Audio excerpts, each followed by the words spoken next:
Bonjour, bienvenue sur ma chaîne Apprenons un français correct. Alors aujourd'hui, on va voir les emplois du mot que. On a 3 emplois. Dans une phrase interrogative, pour poser une question. Maman, qu'est-ce que tu prépares? On peut poser la question avec qu'est-ce que ou bien que. Maman, que prépares-tu? Et là, on met l'inversion du sujet. Réponse, je prépare un cake. Donc, que remplace un complément d'objet direct. Qu'est-ce que tu prépares? Je prépare un cake. Deuxième emploi. Dans une phrase exclamative, que tu es jolie, je peux remplacer par comme tu es jolie. Alors, dans les deux emplois, la nature du mot que, c'est un adverbe.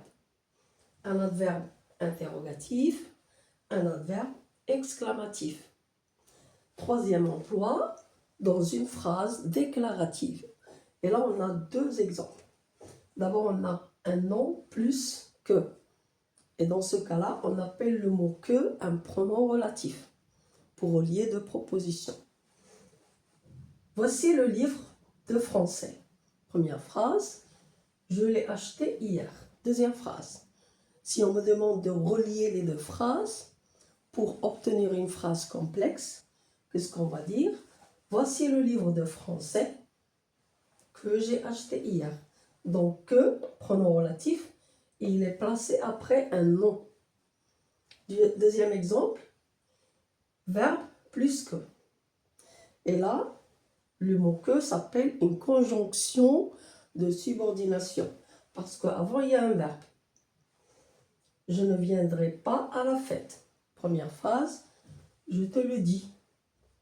Si je veux relier les 2 phrases, je vais dire « Je te dis que je ne viendrai pas à la fête ».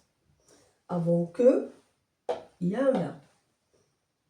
Donc là, c'est une proposition subordonnée, complétive, et elle complète le verbe « dire ». J'espère qu'on a compris les emplois du mot « que ». Et vous remarquez ici que je parle du mot « que » tout seul dans la phrase.